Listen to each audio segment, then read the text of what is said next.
没事没事。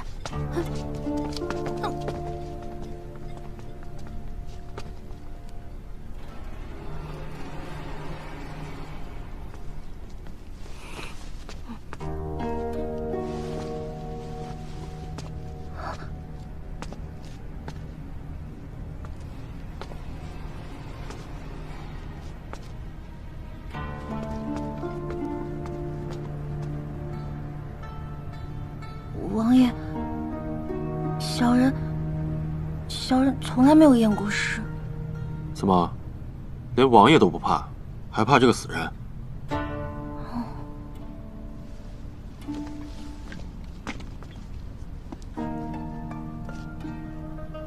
小心，尸体上的血会过毒。多谢王爷提醒。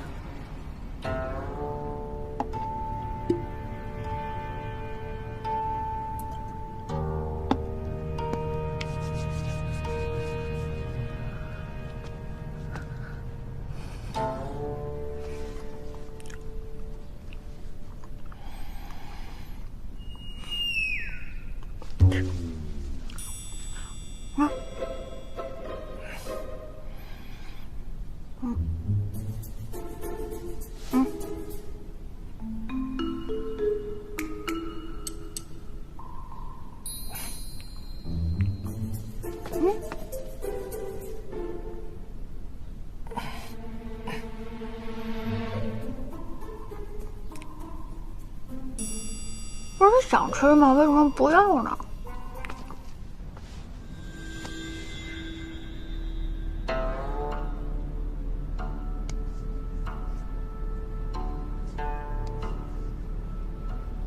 他染的是什么毒？王爷，小人还需要进一步判断。王爷，您能给小人描述一下云响月毒发前后的症状吗？刚开始的时候，他还十分正常。一盏茶功夫后，他便口吐鲜血，倒地而亡，并且周身都渗出了血液。那王爷跟他是否有接触？他倒下的时候，本王扶了一把。王爷，可否让小人再探探您的脉象？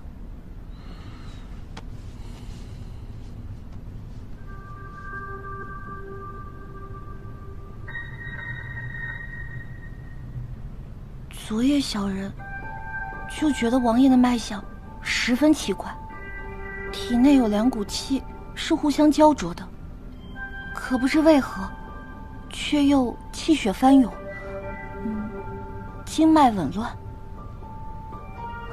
王爷，可否方便告知小人您的过往病史？王爷中过渊罗。渊罗花？你知道？小人在书上读到过。这个呢，就叫渊罗花。渊罗花是世间制毒之花。渊罗花生长在毒虫蛇蚁聚集的深渊之地，一旦沾上此毒，3日之内必将血脉凝滞，毒性一旦进骨，7日必亡。你说的丝毫不差。王爷中了此毒，却又活了下来。小人记得这个渊罗花是没有解药的。刮骨疗毒，听说过吗？刮骨疗毒，那可不比渊罗花之毒好受。那王爷体内另外一股气是血沉丹。血沉丹？这个小人没听说过。血沉丹可解这世间一切的毒药，王爷服下的是世间仅存的一颗。哦，那王爷体内焦灼的两股气就是血沉丹和渊罗花，但王爷昨夜体内混入了另外一股气，导致两股药性失衡。之前小人还是有很多疑惑，此刻便是真的明白了。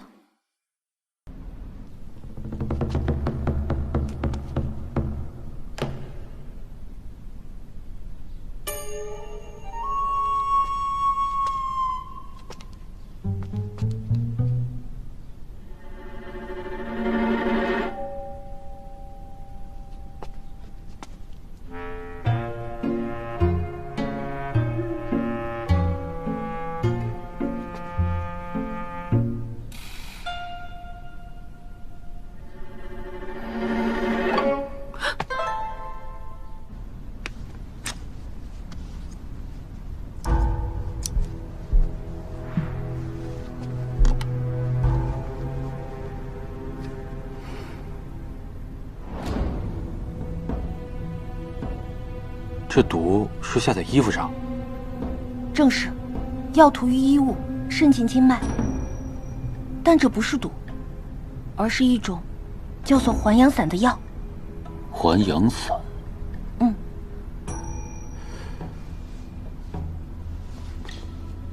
还阳散是世间治补之药，涂抹于鼻息便可起效，因其大补，寻常人吃了会气血翻涌，而女子血脉纤细，撑不住气血，便会经脉爆裂而亡。你既然知道还阳散，可知道还阳散出自何处？配制还阳散的原料都非常珍贵，尤其是主要原料制仙果，1岁也仅能得10枚左右。而且还阳散的配制难度极高，10之5、6会有折损，能经得起这般损耗的，恐怕只……你是说，它出自于太医院？小人不敢妄自揣测。赦你无罪。小人以为，这下毒之人心思缜密，而且十分了解王爷的病情。他知道，若是下一般的毒，则会被王爷体内的血沉丹所消解。还有一个蹊跷之处，小人不知道，这云姑娘为何要换了侍女的衣服，而这贼人要取云姑娘的性命，亦不会未卜先知，把药事先涂在侍女的衣服上。所以小人怀疑，是那贼人事先买通了侍女，做了手脚。王爷，您可提侍女来审。那侍女昨夜被人灭了口。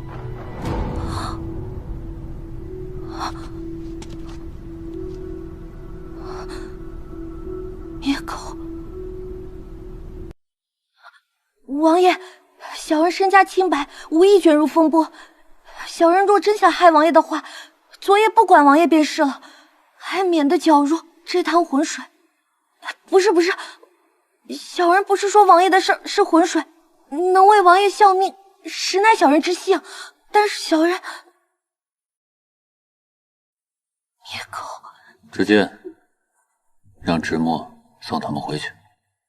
是。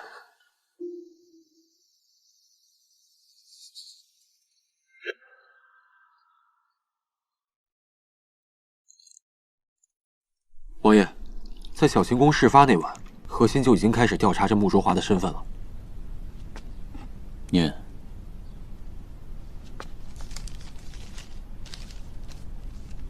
穆卓华，怀州人士，江南首富慕容的庶妻女，原名穆琪。这姑娘胆子太大了，竟然改籍换名。其父慕容，妻妾成群，子女无数。其生母顾一笑原是青楼女子，在妻妾中排行第3，早逝。如果是这种家庭和出身背景，那他不怕声名受损，住在花巷，倒也可以理解了。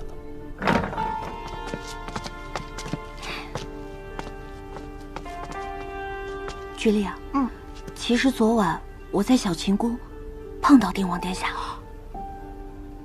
等会儿，过来。这信上说他在府里的外号叫书呆子，平平无奇，20年来从未出过江南，此番是他第1次入京。这慕容前些日子刚娶了第18房小妾，在这般环境下，还能把书读好，还习得一身医术，实属难得。小姐，你这一晚上就干了件这么大的事儿啊！这事儿大是不大，我只是担心，我担心咱们以后不会像现在这么太平了。那小姐的意思是，咱们彻底惹上定王殿下了？可不是嘛。那天晚上我除了装傻，别无他法。他虽然中了药，可是杀我还是有余力的。所以啊，我就想尽一切办法救他一命，就是希望他还能有点人性，也不至于说卸磨杀驴。那小姐，你今日还自投罗网？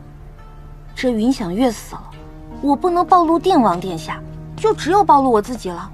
所以啊，我就拼了命的展示能力，表示忠心。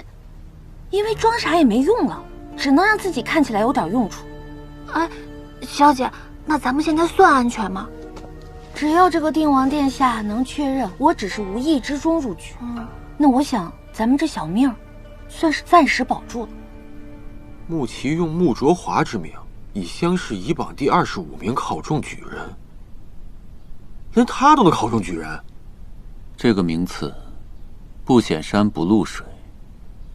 按照他的本事，应该可以考得更优，他只是不想张扬罢了。王爷，此女颇有心机，只是不知她的心机到底是为了自保，还是为幕后之人所用，尚未可知。哎，你还记不记得当日进京的时候，我就跟你说，我总觉着这个定王殿下好生古怪。我记得读书的时候，商老师曾经与我说过，说定王殿下功高震主，若非5年前大败伤了元气，这朝中肯定很多人现在是眼中有定王而无陛下。可你知道吗？咱们这个陛下一直是体弱多病，他膝下有3位皇子，一个不服一个，所以定王殿下必定只有谨慎行事，低调作为，方是上策。但我就搞不懂了，那日他如此大张旗鼓的回京，是做给谁看呢？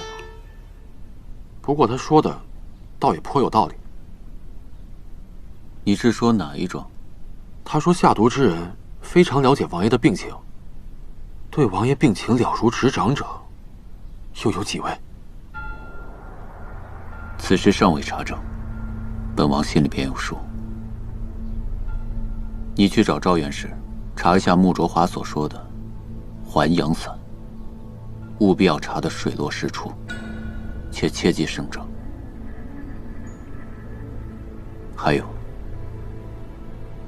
让直墨继续盯着穆卓华。是。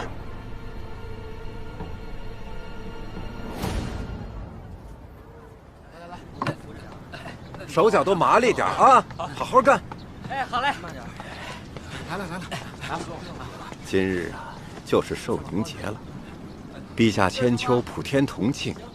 每年大宴之后啊，陛下都会微服至定王府来与王爷小酌。去，订好了啊。哎呦，你们2个呀，怎么毛手毛脚的呀？啊，非要我这把老骨头亲自动手啊？哎，好好干啊！哎，好。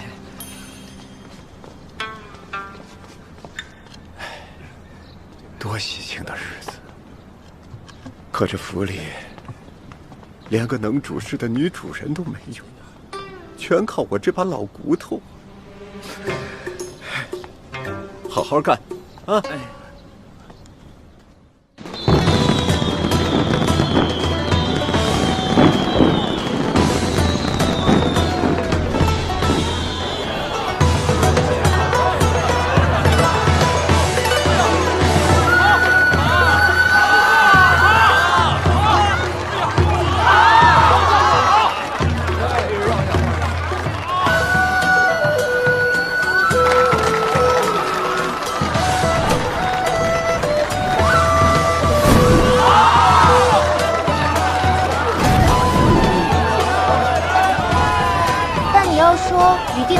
交锋这件事，那绝不后悔。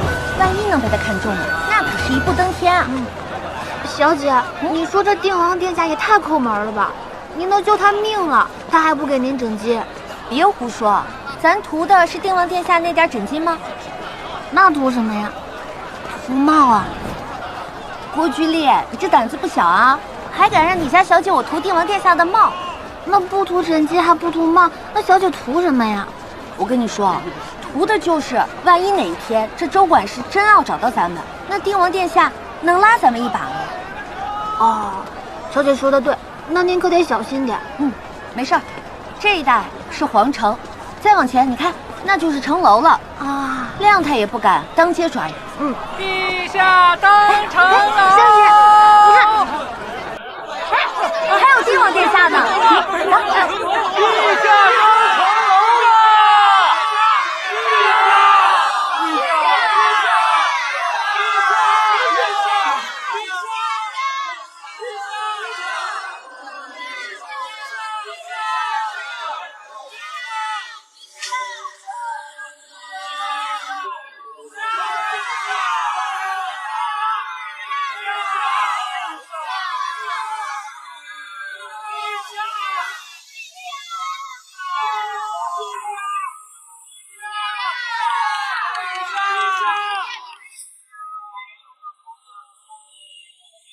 知晓明清的，恐怕也就是皇家中人。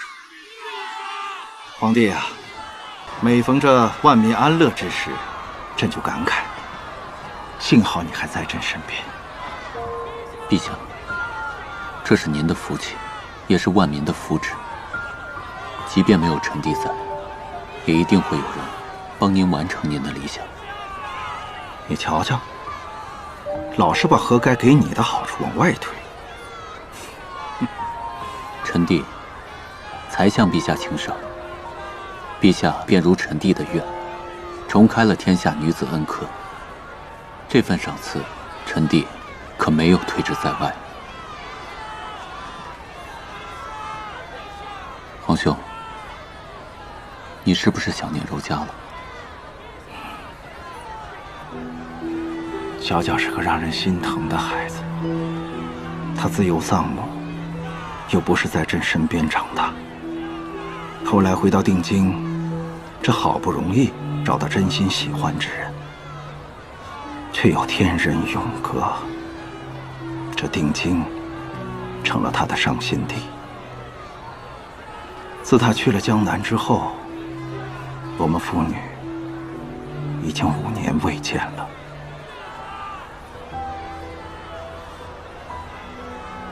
柔家确实有过人的坚韧，即便这些年都没有走出情伤，也没有让他一蹶不振。朕知道，如今他的积善堂遍布全国，民间都赞他。神女回来了！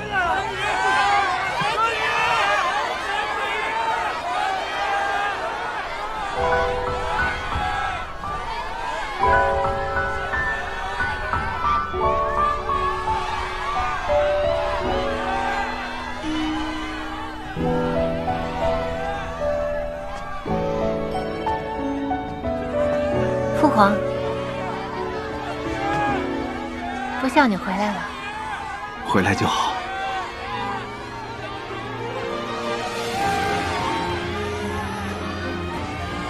你这狠心的丫头，皇祖母日日盼着你，可算把你盼回来了。皇祖母，孙女回来了。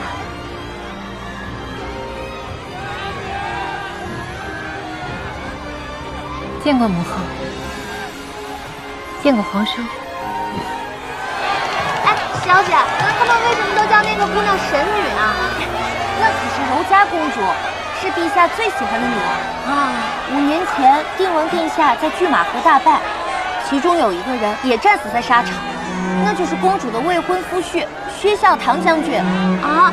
那不是天人永隔了吗？薛将军死了以后啊，太后想要给公主重新选驸马，但是公主执意要为薛将军守节，一心不问风月事。她回到江南以后，重新去经营积善堂，救助穷苦百姓，心系寒门子弟。哎，我在怀州的时候还见过公主呢。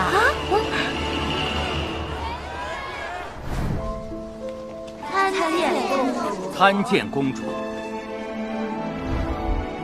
本宫今日前来，是代表积善堂向莫老爷表示感谢。莫老爷仁心仁德，此次洪灾出钱出力，我也可以出力。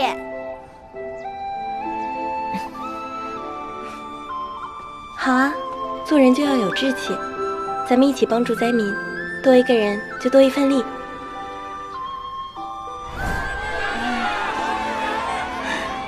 今日我们也算是一家团聚了。娇娇，随父王一起敬谢这天地。言儿遵命。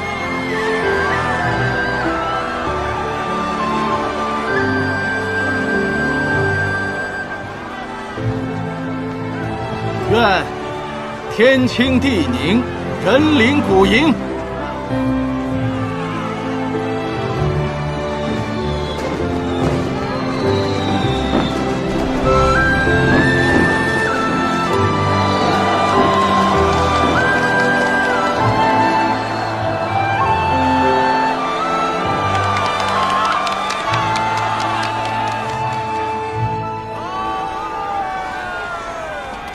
天地玄黄，宇宙洪荒。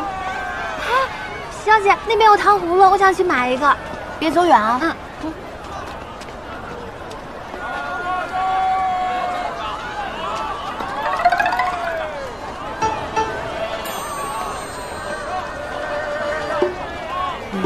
七小姐，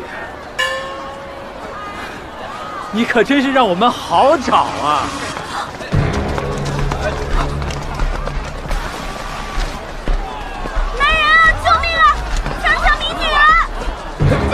干什么？敢当街抢民女，还有荒唐吗？光天化日诸位，听我说啊！此乃我家未过门的小妾，是逃跑出来的。我只是要带她回去好好管教管教。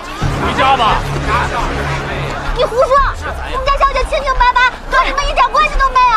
七小姐，你们穆家收了聘礼，却不把女儿嫁过来，就算告到衙门，也是我们有理的啊！诸位。这是穆七小姐的更贴，我今天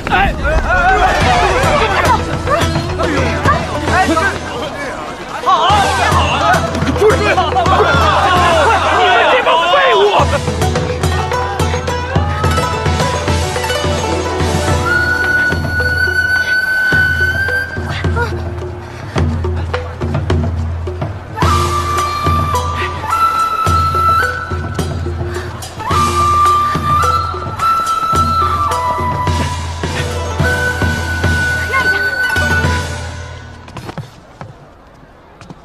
哎，滚开！凭什么你单独去找皇叔？三弟，怎么跟大皇兄说话呢？大皇兄，你这火气也着实大了些吧？你给我住嘴！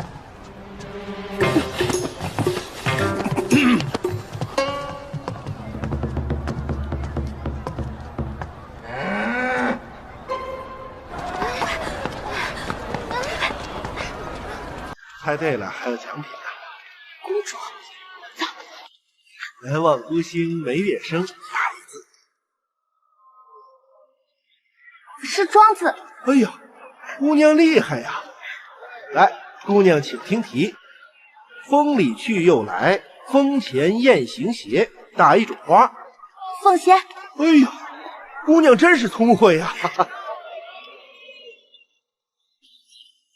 千歌万曲唱不尽，打成语一句。其乐无穷。河中长草心不忙，打一绝境。芒种。急行穿雨过，打一字。急行穿雨过。言。哎呀，姑娘真是才女呀！稍等啊，稍等。哪儿呢？那边找找。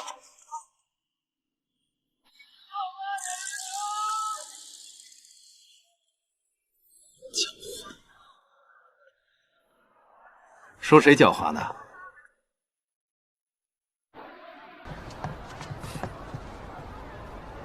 你府上的10段香，不知道朕今日是否有幸尝到？这是2位姑娘猜灯谜的彩扣，来。姑娘先挑一盏吧。那我就不客气了，谢谢。哎，好。去哪儿呢？去那边看看。姑娘可真聪明。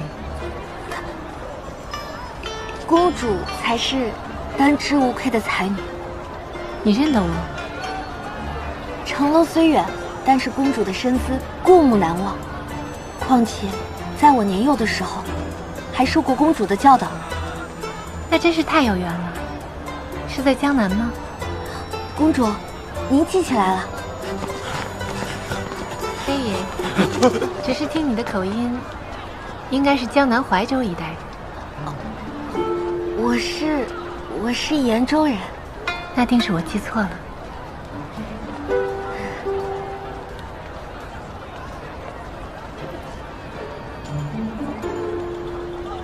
这木七小姐竟然攀上了柔家公主。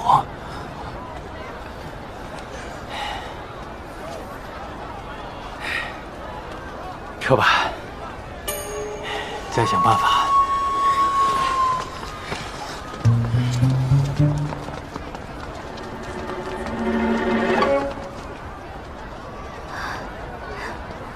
姑娘，你看我站在这里的时间，足够你解决问题了吗？公主，你知道小人是在利用你啊。知道，但没关系。如果站在这儿就能给你解决麻烦，我是愿意的。不知姑娘还有别的困难需要我帮忙吗？公主，您真好，难怪大家都叫您活菩萨。您明明知道小人是在利用你，居然还如此护着小人。人生在世总有难处，如何是利人？小人想好了，小人一定要考进贡士、进士，然后再入朝为官。这条路，小人一定要努力走下去，绝不放弃。没想到，你还是位女举人。真是了不起。明日恰逢文征楼文会，你可有坐席？文会？没有。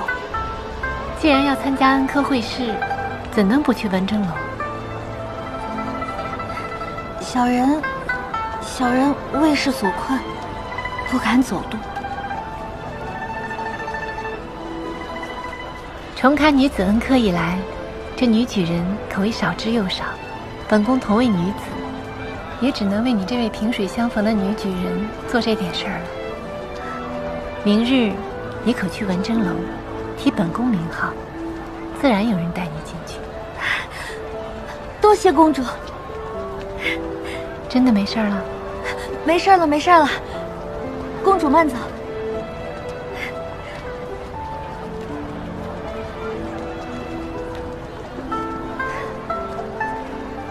小姐，刚才公主都说要帮你了，你为什么不答应啊？菊丽，这人心都是肉长的。公主她这么好，我怎么忍心再利用她？那咱们还去文征楼吗？文征楼，去。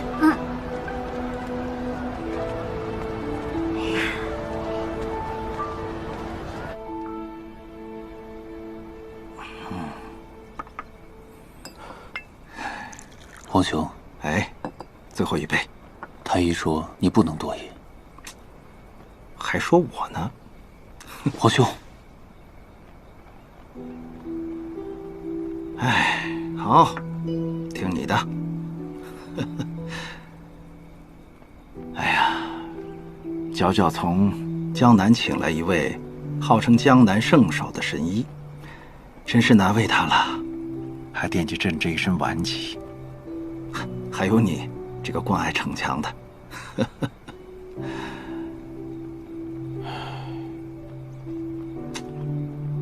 又想多了不是？朕的这身病啊，不怪你。你是朕最亲的弟弟，难道要朕眼睁睁地看着你去死啊？若用臣弟一死，能换皇兄的健康长寿，换取我南陈国泰民安，臣弟愿意死。胡闹！什么死不死的？你要好好活着，朕还需要你呢。臣弟明白。云翔月的尸首居然被帝王殿下带走，愿证明之时他们似乎有了新进展。泛泛的当个富贵闲人不好吗？非要东奔西跑，5年了，真让他泛出花来了。云香月那儿让他逃了一次，这一次可就没那么容易了。是。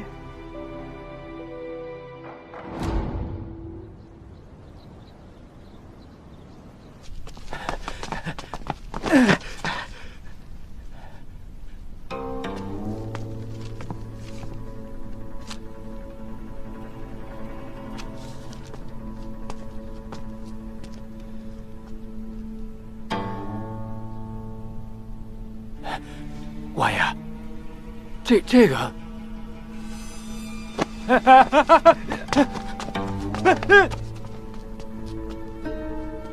王爷，要让这周管事把穆卓华带回去吗？他知道还阳伞不能离开定京，那咱们要放了周管事？他也还有用。听说明天穆卓华会去文征楼。因缘际会，那就都有用了。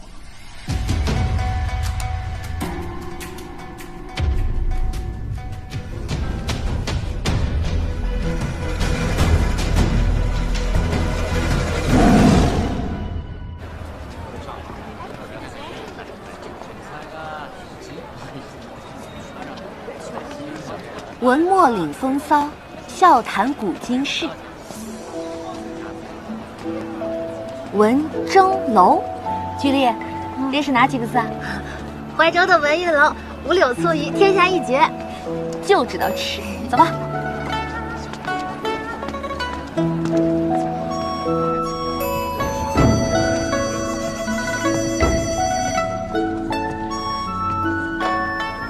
小姐，好多人啊！走。文征楼内不拘身份，以文论道。在会试前后啊，更是广聚天下才子，各路学子企图让自己的才名响彻定京，来获取权贵的重视。这科举取士虽说要以考试为主，但是啊，才名的加成也是少不得的。哎，你看，小姐，她是在做什么呀？要出题了。哎，那还有个酒坛。那是文坛，文征楼的掌柜请了定京最负盛名的文坛大家们匿名出题，题目都放在那坛子里。每日的这个时辰，就会从文坛中抽出一题，由在场的学子辩论，胜出者便可将名字写在那文榜之上。你看那上面，沈惊鸿正，那个正字表示他胜出了5场，5场也不多嘛。只比第2名多赢了1场，可是他6日前才到的定京，这每场皆赢。对，诗词歌赋、经义策论，每场皆赢，无一败绩。好厉害！对啊，这今年的状元呀，怕是非他莫属了。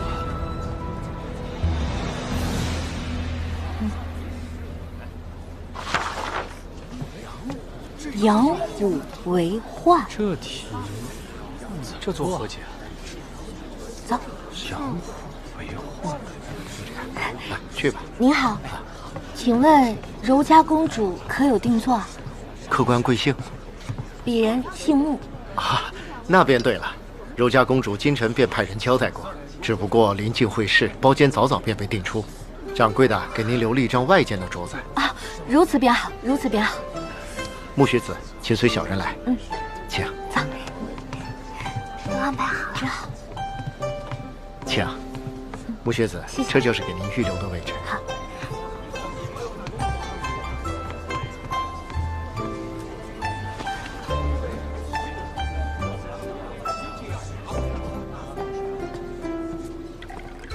小姐。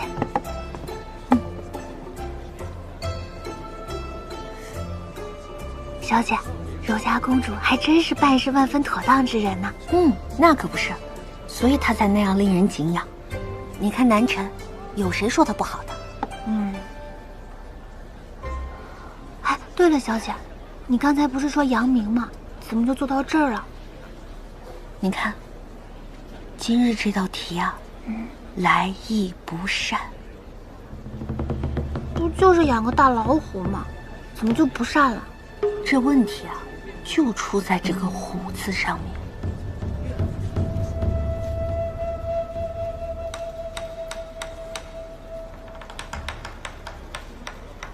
皇叔，您竟然将自己作为题眼，怎么了？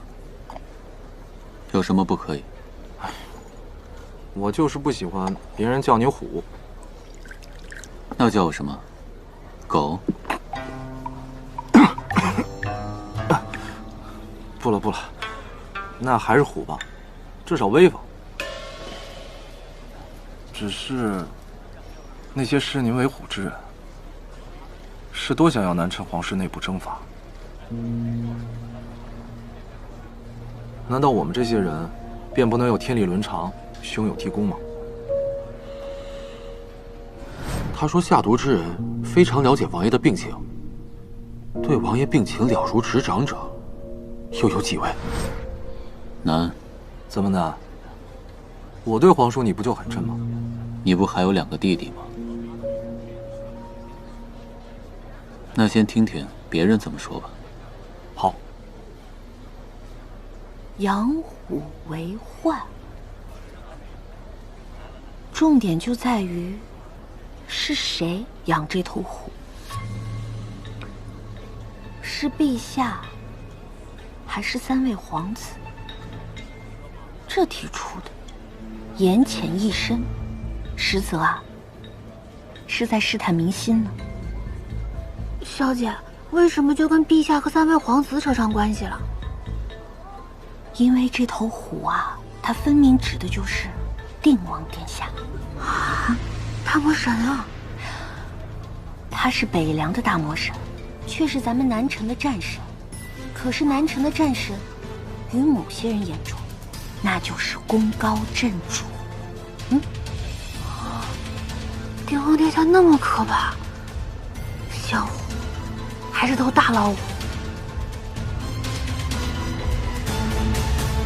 他是北凉的大魔神，却是咱们南城的战神。可是南城的战神，于某些人眼中，那就是功高震主。定王殿下那么可怕，小虎还是头大老虎？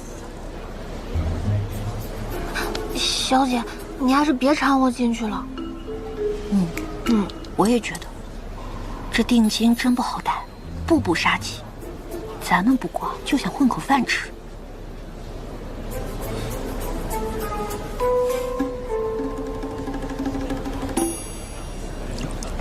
客官，您的菜来了。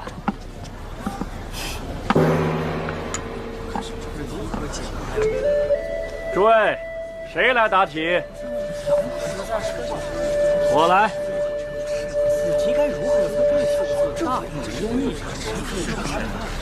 此人便是文榜第2的文世宗。沈惊鸿到定京之前啊，他独霸榜首，之后却5场连败于沈惊鸿。今日还能再上这个台，且不说文采如何，但这心性也非常人可比。虎者，凶兽也，养之则为患，除之而勿近。上人有仁心，贤者有大义。小可不才，自以为唯其义尽，所以治人。吾等读圣贤书，所学何事？为国效力，为上分忧。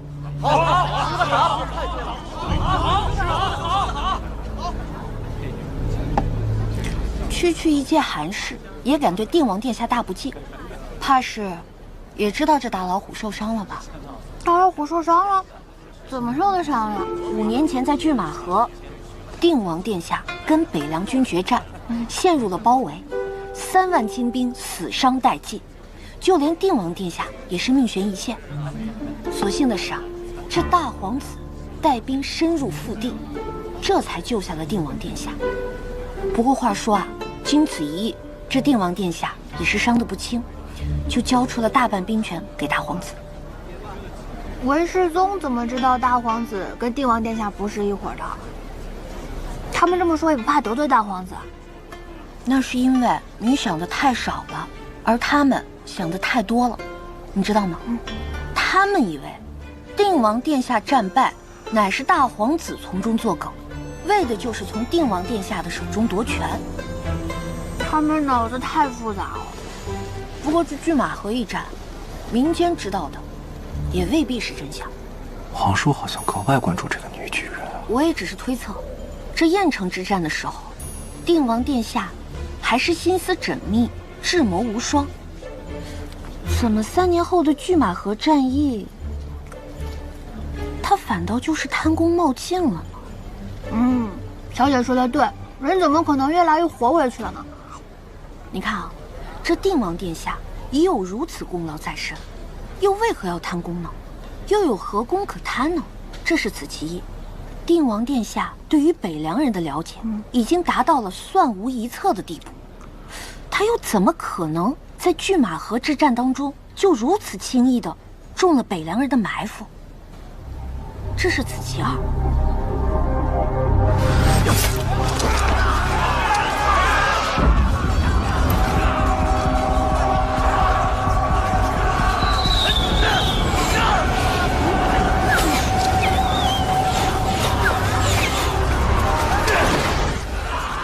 袁成兵背叛了我们，咱们中埋伏了！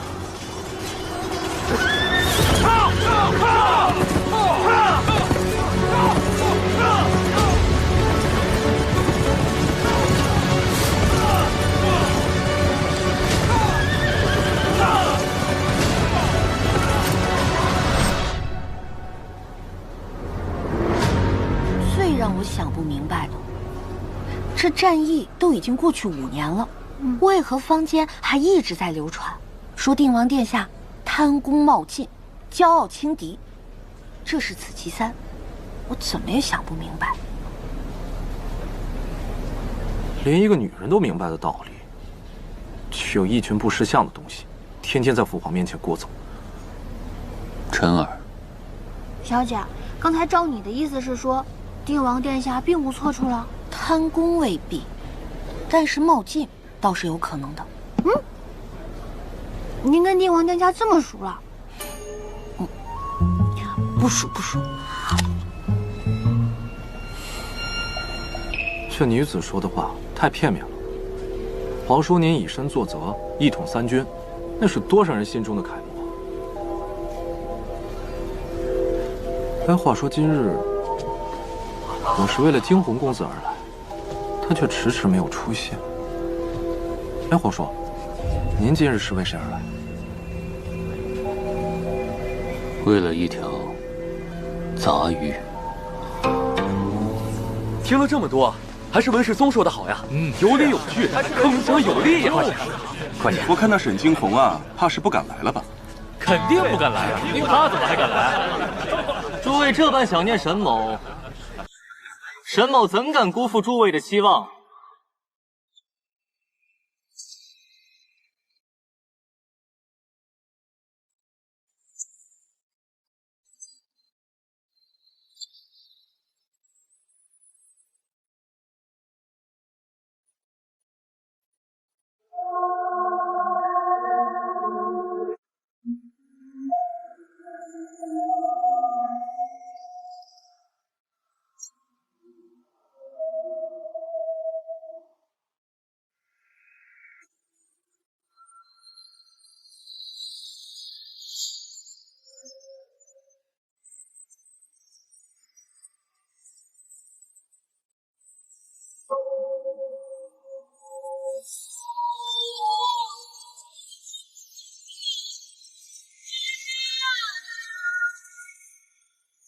原来是他呀，小姐，你认识他？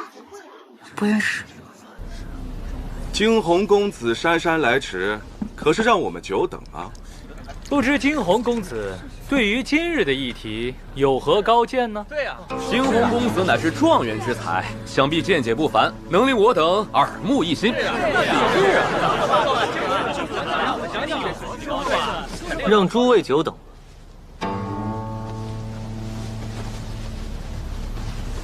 沈公子，今日怎么来的这般迟啊？可是怕了？沈某刚刚扶一位老人家过桥，所以迟了。沈公子，你这是在开玩笑？开玩笑的，不是方兄你吗？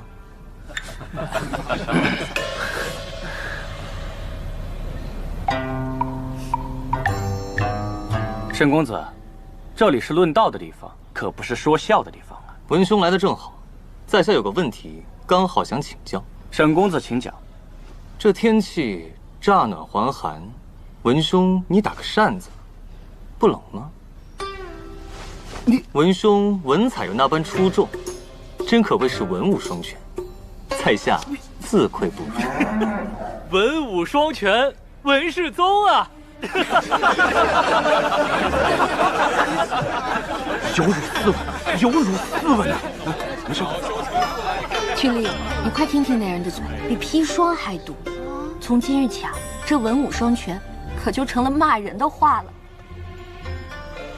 这沈惊鸿别的不说，嘴先硬了，这是当御史的材料啊。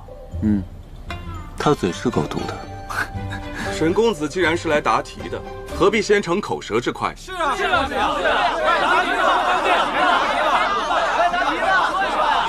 既然诸位这么捧场，在下献丑了。好奇啊！养虎为患，这题目出的不对啊。好大的口气！这些题可都是文坛大家出的。此言差矣，文坛大家也不乏欺世盗名之辈。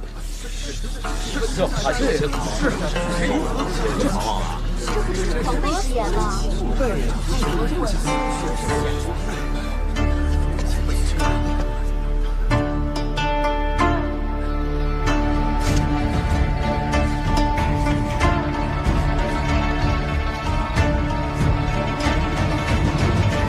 养虎为用，一个用字写的是铁画银钩的，此人果然是胸中有沟壑，惊鸿绝艳之人呐。居弟，笔墨，我也要答题。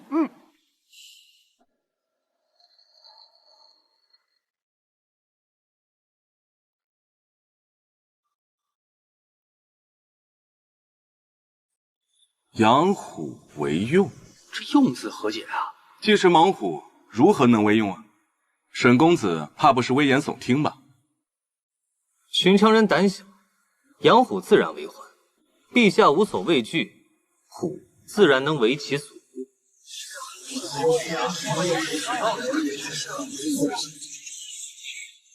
可是老虎凶猛，伤了人怎么办？只要遇虎者心怀大智大勇，自然可以驯服猛兽。好比齐桓曾任用射伤自己的管仲为相，富国强兵，最终成就霸业。说到底，虎的凶猛是本性，并无对错之分，而人的畏惧才有错。自己无能，还揣度陛下，这题出了何用啊？说的太对。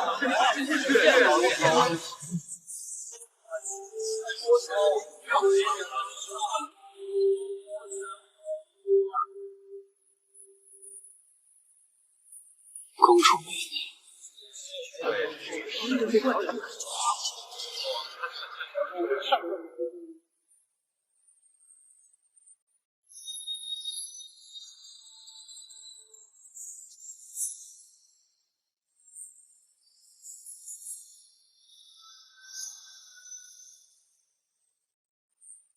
这沈惊鸿就这么走了？小姐，我以为你也要准备下去应战呢。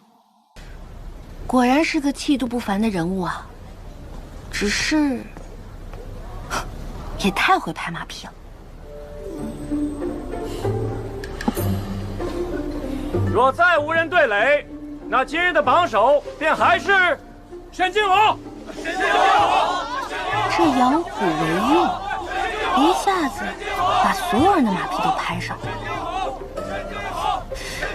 我真是自愧不如啊！小姐，你别这么说呀，你也很会拍马屁的。你好好学学，都拍到我马腿上。啊，小姐，哎，我就不应战了。这文征楼，只怕是有些背景的。小姐，我这愚笨的脑袋瓜，真的追不上你啊。没事儿，你慢慢追。养虎为患，能出这样的题，实在是太危险了。敢这么出题，这背后必然是有所倚仗。更有甚者，是受人之命放题。不对，这也不太可能。放出这样的题来，又有什么好处呢？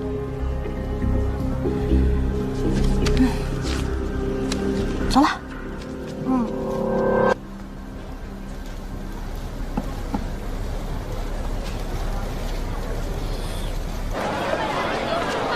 文征楼连个馒头都这么贵，以后再也不买。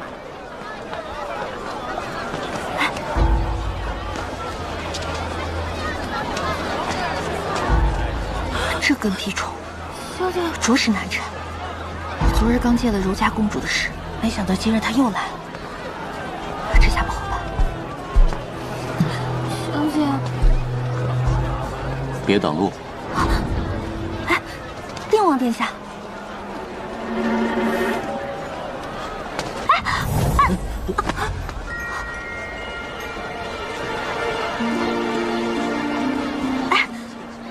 没想到今日在这儿还会碰到定王殿下。走走走。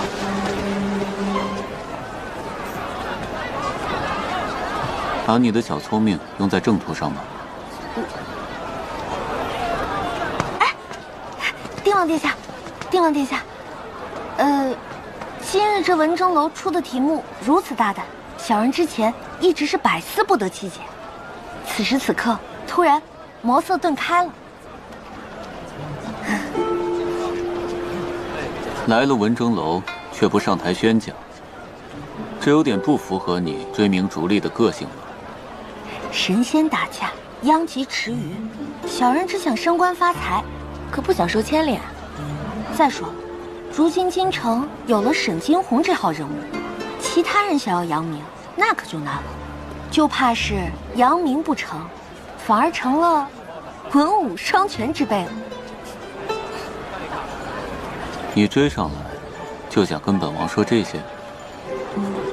小人是定王殿下的人吗？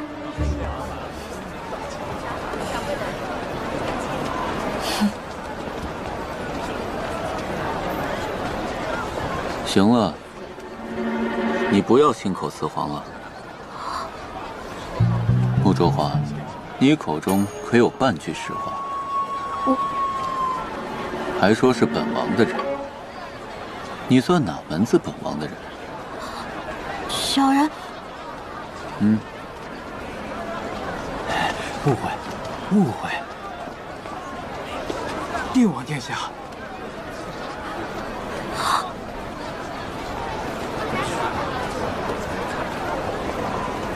什么？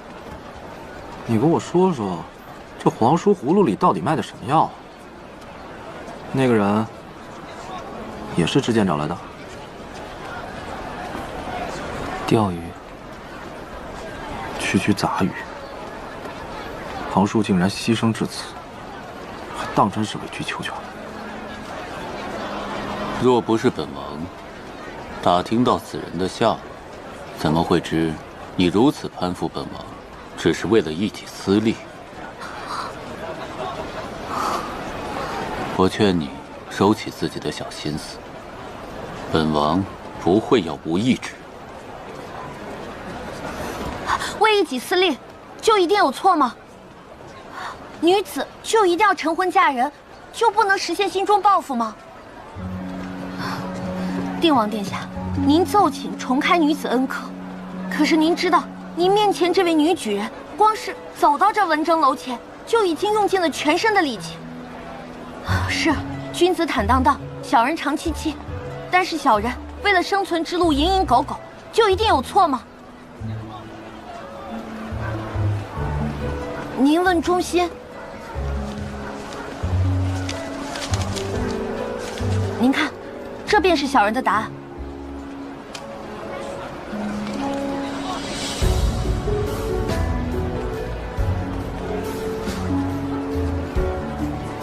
若是为国冒进，那是英勇无双之人。这虎心性勇敢，却还为国为民，与其去养，不如放虎归山林。入可镇住猛兽，出可威慑四方，这才是虎得其所。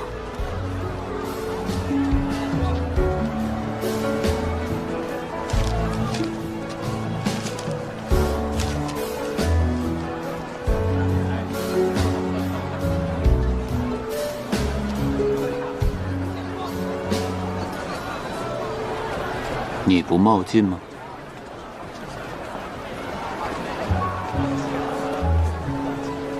执剑在。送他二人回去。是。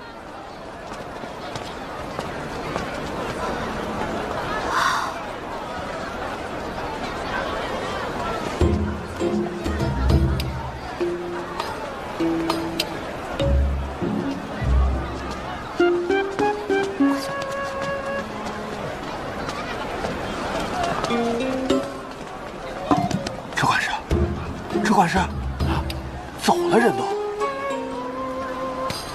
车管事，这定王殿下是何意啊？哎呀，这七小姐果然是个妙人，快跟上，找到她的住处。走。不要紧啊，看我这方面。我可看好队啊，都有。不要紧，每人都有啊。伙计，哎，这冬天一过，我光要点夹的，不要棉的，可以吗？这价格已经很便宜了，再说过2天，说不定还要倒春寒呢。您说是不是？啊，您说的也是。哎，我就要2包大人的。哎，好嘞，来2包大人的啊。谢谢啊。哎，慢走啊。来，下一个。别写啊，都有。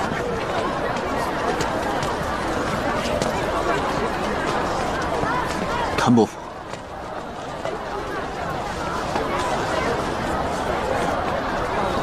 不敢，小人是草民，承担不起王爷这样的称呼。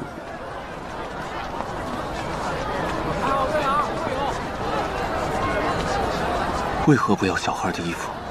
小虎，小虎，他怎么了？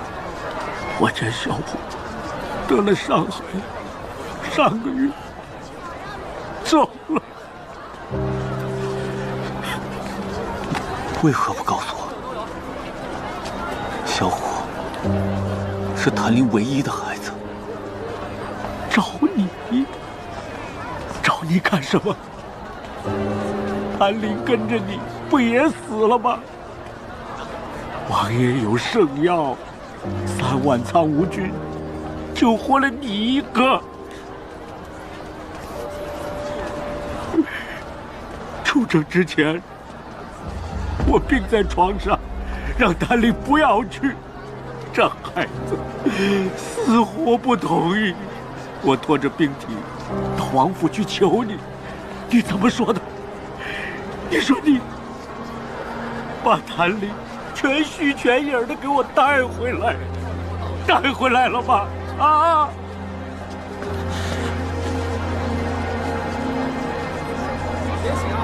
谭林可是我唯一的孩子，你带回来了吗？带回来了吗？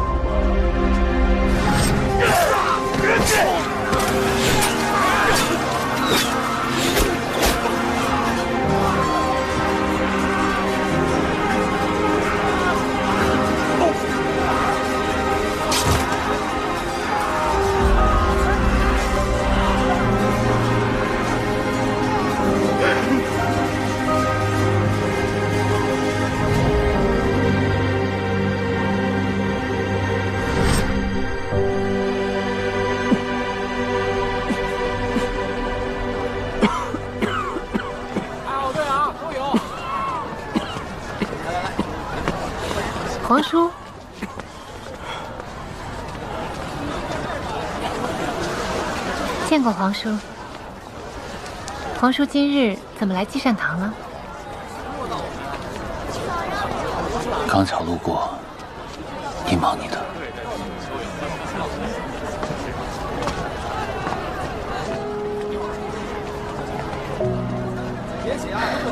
看来皇叔的身体还未痊愈，跟父皇一样，郁结在心呐。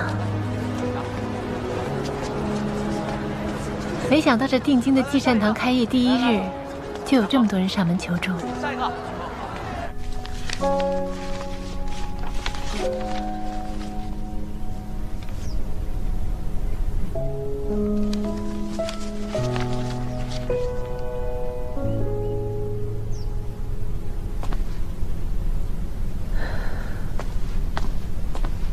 公主，各地积善堂的账册这2日都送过来了，请您过目。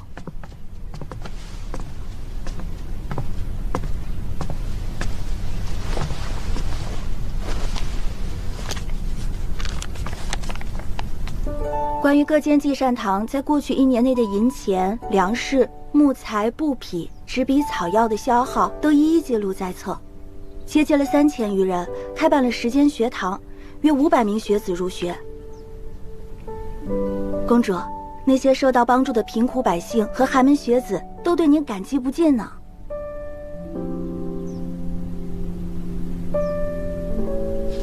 天下贫苦之人千千万万，积善堂能帮的也不过10之1耳，何况这并非我一人之功。这话以后莫要再提。是。定京积善堂开办不久，人手尚缺，你需多招些人来。是，教养孩子、代写书信，还有些重活杂活都缺人，奴婢多贴几张招工启事。尤其是教书先生，眼下偏院就有好些孩子在学着读书写字呢。跟我回家！爹，我求求你了，让我读书。回去！我不回去。跟我回家！爹，我求求你了，让我读书。读什么书？家里哪有那个闲钱？走，让他留下吧。这里读书无需花钱。女孩子读什么书啊？早晚都得嫁人，家里还有一堆活等她回去干呢。我想读书，想认字。他留，你走。本宫想给他一个读书识字的机会。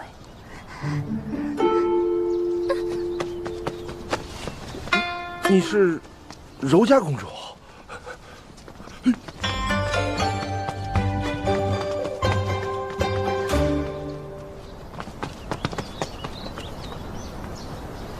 以后留在积善堂，就不用再怕了。带他去吧。是。来，走吧。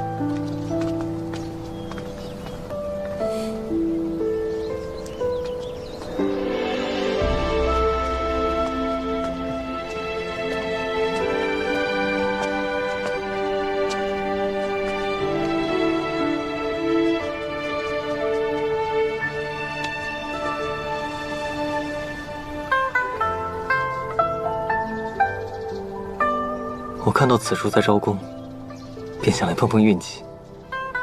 没想到运气真的不错。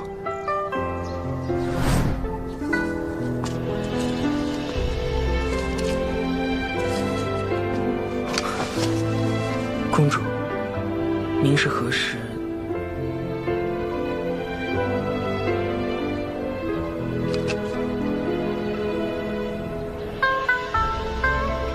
在沙地里写字跟在纸上写字，终究是不同的。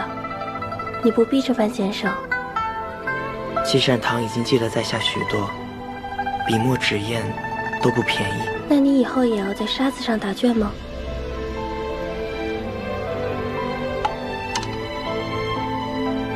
走吧，以后多到书房去练字。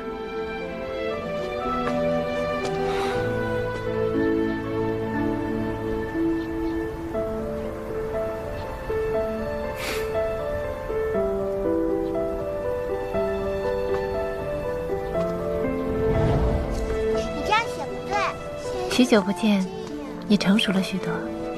许久不见，公主确实一点都没变。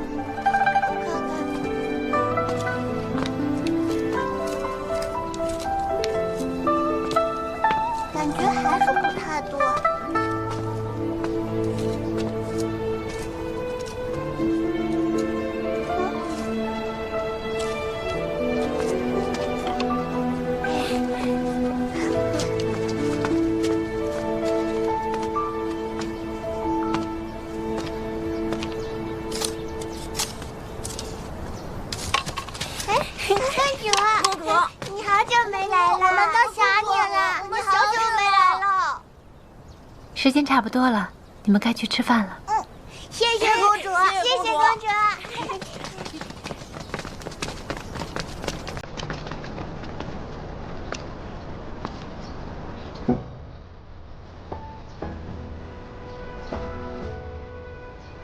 没想到你会来积善堂教书。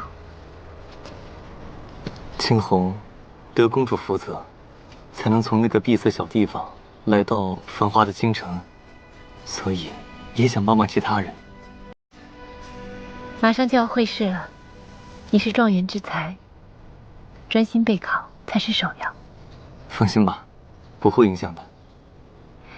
那本宫就拭目以待了。公主，后日福云寺将举办诗会，青红斗胆邀公主同游，不知公主意下如何？近日积善堂事务冗杂，若是得空，也并无不可。那我就静候公主放假了。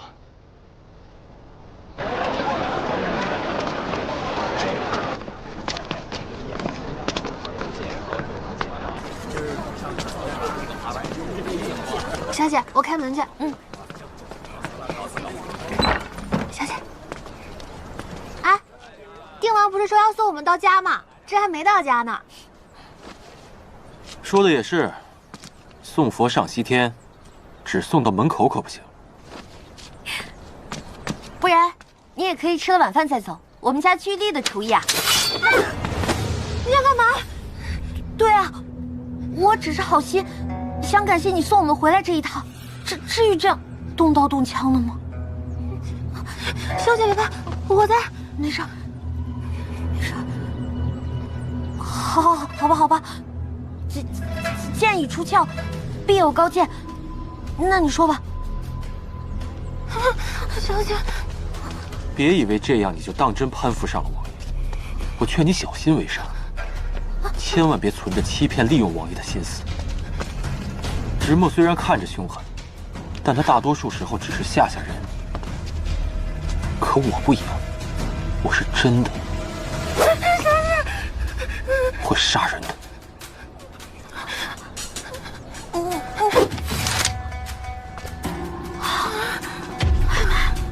吓死我！哎呦，没事吧？没事，小姐，我在。这定王殿下身边的人，果然不好惹。快走！宝，小姐先进去。公子，来看看小挂件吧。都是当下最时兴的玩意儿。这丫鬟力气怎么这么大？方才险些没撑住，差点给王爷丢人了。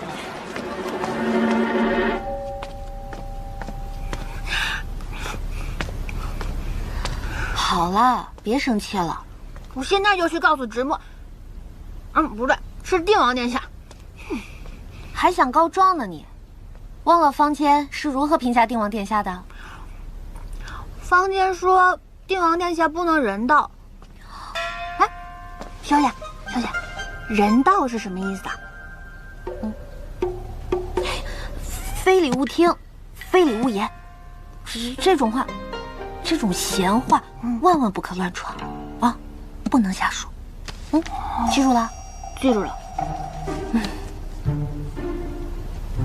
似定王殿下这种在战场上出生入死过的人，就我这点小伎俩，原本我也没想着能瞒过他多久。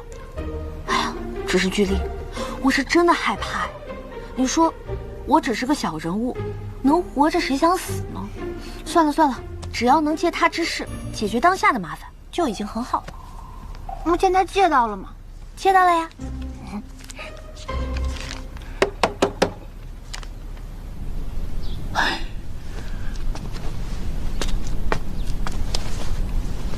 王爷，您的身体可大不如前了，今后遇事千万不能激动，一定要克制自己心事才是啊。心结难解，却非解不可。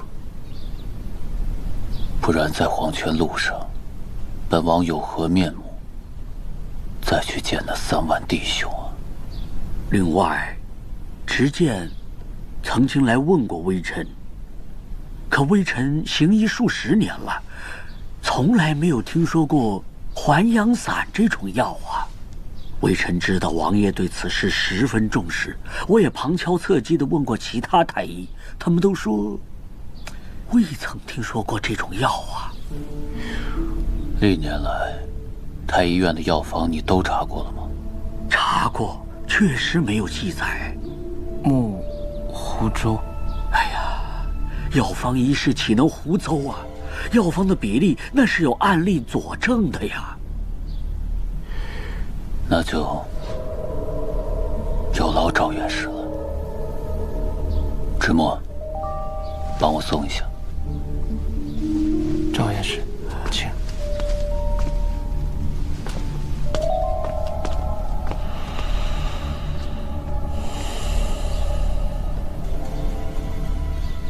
木烛花。没想到七小姐居然住在花乡。怪不得小人寻遍定京城都找不到您的住处，您真是闷头办大事啊！周管事，我不知道您说的是什么。七小姐的事儿，小人不敢多问，只是接下来七小姐要去参加春闱，这婚事到底该怎么办呀？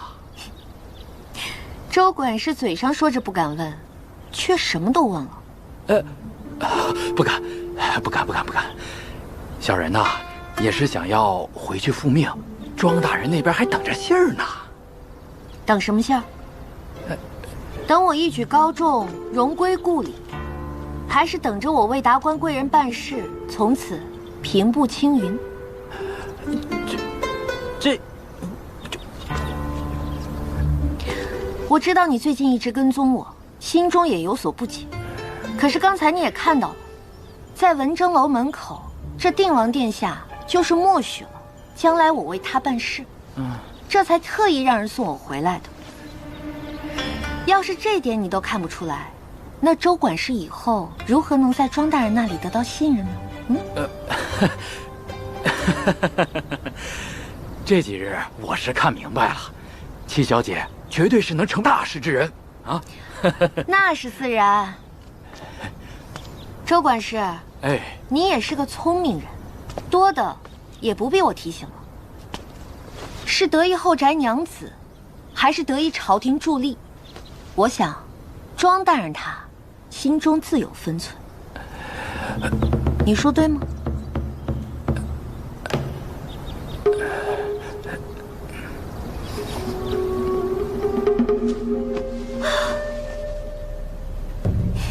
小姐，小姐，你说周管事是不是真的放过咱们了？多半是放过咱们了吧。这个周管事以为我在为定王殿下做事，自然不敢苦苦相逼了。你别看我父亲是江南首富，但是跟定京这些大人物比起来，连只小蚂蚁都算不上。那他回去会不会乱说呀？传回去什么话，就要看这个周管事如何禀报了。菊丽，你去把咱们之前兑的那5个银挺拿出来，明日一早你便去趟客栈，送给周管事，好生叮嘱他不要多嘴。不行啊，小姐，这可是你冒着风险赚来的钱财，你就这么送给周管事吗？送，只有送完了，我才能安心参加会试，才能真正的做到两耳不闻窗外事。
住你，也哪怕多。